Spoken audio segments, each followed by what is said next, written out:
Hello, and thank you for your interest in our project, which aims to understand the effects of early surgical menopause on sleep, memory, and medial temporal lobe structure at midlife. Women that undergo surgical menopause prior to the age of natural menopause have a twofold higher risk of AD and experience accelerated cognitive aging. At the same time, surgical menopause is associated with a higher risk for sleep disorders, including insomnia and sleep apnea. Emerging evidence from our lab suggests midlife cognitive changes in these women, but whether they presage AD or occur in conjunction with sleep changes remains to be established. So in this study, we sought to characterize the effects of surgical menopause on medial temporal lobe structure, visual recognition memory using a task sensitive to prodromal AD, and sleep physiology. Hormone therapy in naturally menopausal women has shown some benefits, but the effects following surgical menopause remains largely unexplored. As such, an additional aim was to determine the effects of estradiol-based hormone therapy, or E2. We recruited middle-aged women with a BRCA mutation that also had risk-reducing surgical menopause prior to the age of 50. This procedure is known as bilateral salpingo oophorectomy, or BSO. These women were either currently taking E2 or had no history of taking E2.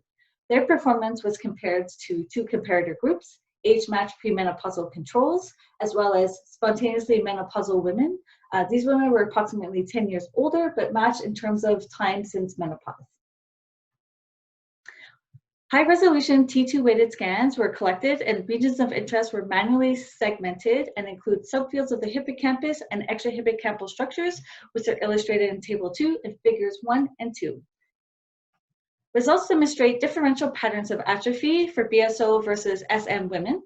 Within the hippocampus, smaller relative volume was observed for the BSO group in the combined region relative to age-matched controls, whereas smaller volumes were observed in the CA1 for SM women.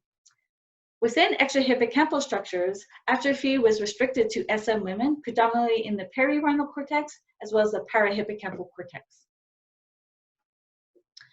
Recognition memory was assessed outside the scanner using a variant of the delayed non-matched or matched to sample task rather.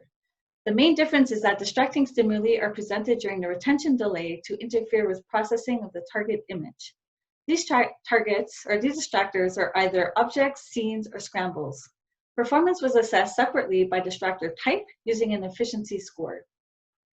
Results indicate that menopause, both SM and BSO, reduced scene recognition memory performance, but not among E2 users. A separate set of trials were used to assess object memory, which is sensitive to prodromal AD and dependent on the perirhinal cortex. No reliable difference was observed on these trials. Finally, an at-home polysomnography device was used to assess sleep staging in a subset of the participants for 1 to 3 nights with a minimum of 5 hours of sleep recording. Results indicate that for BSO women not taking E2, a greater proportion of time was spent in slow wave sleep compared to other groups. While this is often interpreted as improved sleep, the same group also demonstrated reduced sleep efficiency and longer sleep latency consistent with insomnia. Sleep was unaltered in SM women.